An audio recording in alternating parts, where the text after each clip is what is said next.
అందరికీ నమస్కారం. మనిషికి మరణం ఉంటుంది కానీ ఆత్మ కాదు. ఇది ఎప్పటినుండో వింటూనే ఉన్నాం. కానీ ఒక్క దేవుడే మన చుట్టూ తిరుగుతుంటే ఇది నిజం. భూమి మీదకు వచ్చి వెళ్ళే ఆ దేవుడే ఆంజనేయ స్వామి. మనలో ఎవ్వరూ ఆంజనేయ స్వామి మరణం గురించి ఎక్కడ చదువుండరు. ఎందుకంటే ఆయనకు మరణం లేదు. రాముడు పేరు జనాల నోట్లో నానినంత కాలం ఆయన బతికే ఉంటారనే వరం ఉంది. అందుకే హనుమాన్కి మరణం లేదు. అయితే ఆ స్వామి భూమి మీదనే ఉన్నాడనడానికి ఈ మధ్య చాలా కారణాలు కనిపిస్తున్నాయి. కొన్నిసార్లు ఆయన హిమాలయాల్లో ఉన్నాడనే వార్త కూడా చాలా నోట్ల వినిపించింది. ఆయన ఎక్కడైనా ఉంటారు. దానికి మంచి ఉదాహరణ ఆయన పాదముద్రలే. ఆంజనేయ స్వామి పాదముద్రలు అయోధ్య, భద్రాచలం, శ్రీలంక ఒకటేమిటి, ఆయన చాలా చోట్ల తిరిగారు. ఆయన పాదాలున్న చోట్ల పూజలు కూడా చేస్తున్నారు. అదంతా గతం. మరి ఇప్పటి మాట ఏమిటంటే ఇప్పటికీ ఆయన భూమి మీదే ఉన్నారు. హనుమాన్ ప్రస్తావన త్రేతాయుగం నాటి రామాయణంలో ఉంది. ద్వాపర యుగంలోనూ ఆయన ప్రస్తావన ఉంది. ఆయన పాండవులను కలుసుకునేవారనే ప్రస్తావన కూడా ఉంది. అందుకే ఆయన అన్ని కాలాల్లో ఉన్నారని చెప్తారు. అంటే కలియుగంలోనూ ఆయన మనకు కనిపిస్తున్నారన్నది కొంతమంది చెప్తారు. ఇక కలియుగంలోనూ ఆయనను కొంతమంది స్వాములు కూడా చూసినట్లు చెప్పారు. 13వ శతాబ్దంలో స్వామి మాధవచారి తాను ఆంజనేయ స్వామిని చూసినట్లు చెప్పారు. ఆయన దర్శన భాగ్యంతో తన జీవితం ధన్యమైందని చాలా చోట్ల ప్రస్తావించారు. ఇక తులసిదాస్ కూడా ఆంజనేయ స్వామి దర్శన భాగ్యం కలిగాకే రామచరితను రాశానని చెప్పారు. ఆ తర్వాత సామానుడైన కంచెల గోపన్న కూడా దేవుడిని తన భక్తితో భూమి మీదకు తీసుకువచ్చాడు.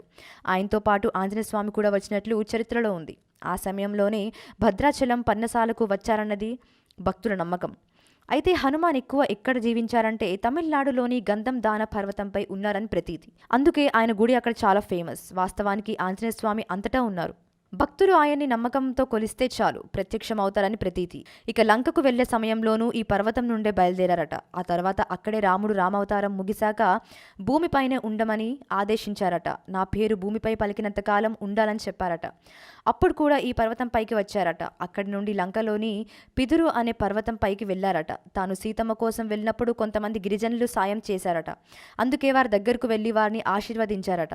కొన్ని రోజులు అక్కడే ఉండి వెళ్ళిపోతుంటే వారు ఎంతో బాధపడ్డారట. మీ దర్శనం మళ్ళీ మాకు కలగాలంటే ఎలా స్వామి అని పర్వతంపై ఉండే గిరిజనులు హనుమాన్ని అడిగితే, నా ఆత్మతో మీ భక్తి కలిస్తే మీకు దర్శనమిస్తాను, దానికి ఒక మంత్రం చెప్తాను వినండని ఈ శ్లోకం చెప్పారట. కాలాంతు కారేచరాటి ఎనార్ మరిష్ణు నిర్ముక్తేర్ కాలేత్వం అమరిష్ణు అనే శ్లోకాన్ని చదవాలి. మీరు ఎన్నిసార్లు చదువుతారో, ఎంత భక్తిగా నన్ను కొలుస్తారో నాకు తెలుస్తుంది. అప్పుడు మీ ముందుకు వస్తానని చెప్పారట. కానీ మీకు నేను కనిపించాలంటే చుట్టూ ఎవరు కనుచూపు మేరలో ఉండకూడదు. అప్పుడే మీకు నేను కనిపిస్తాను. ఎవరైనా అక్కడ ఉన్నారంటే నేను కనిపించనని చెప్పారట. అయితే మాకు మాత్రమే మీరు ఎలా కనిపిస్తారన్నది ప్రశ్నించినప్పుడు వారికి ఆత్మజ్ఞానం బోధించారట. దాని ప్రకారం వారు భక్తి శ్రద్ధలతో పూజించినప్పుడు వారి భక్తి స్వామి వారి ఆత్మని చేరుతుంది. అప్పుడు ఆయన కనిపిస్తారు. అయితే ప్రతి 41 ఏళ్లకు ఒక్కసారి మాత్రమే కనిపిస్తానని చెప్పారట. అన్నట్టుగానే ఆయన వారికి కనిపిస్తున్నారట. ఆయన వచ్చి వెళ్ళారని చెప్పడానికి అక్కడ గుడి దగ్గర ఒక పుస్తకం కూడా పెట్టారు.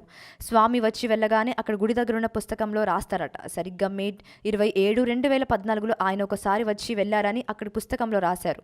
మళ్ళీ 2055లో వస్తారట. స్వామి వచ్చినప్పుడు కేవలం ఆ గిరిజన జాతికి మాత్రమే కనిపిస్తారట. అది కూడా ఆత్మజ్ఞానం తెలిసిన భక్తులకే. ఇలా స్వామి భూమిపైకి వచ్చిన ప్రతిసారి కొత్త జనరేషన్కు ఆ జ్ఞానాన్ని ప్రసాదించి వెళ్తారట. అందుకే ఆయన రాక ప్రతి 41 ఏళ్లకు ఒక్కసారి భూమి కనిపిస్తుందనేది ప్రతీతి. జై హనుమాన్. ఈ వీడియో కనుక మీకు నచ్చినట్లయితే లైక్ చేయండి, షేర్ చేయండి, సబ్స్క్రైబ్ చేయండి. మరిన్ని ఇంట్రెస్టింగ్ అప్డేట్స్ కోసం మా శ్రీ భక్తి ఛానల్ని ఫాలో అవ్వండి.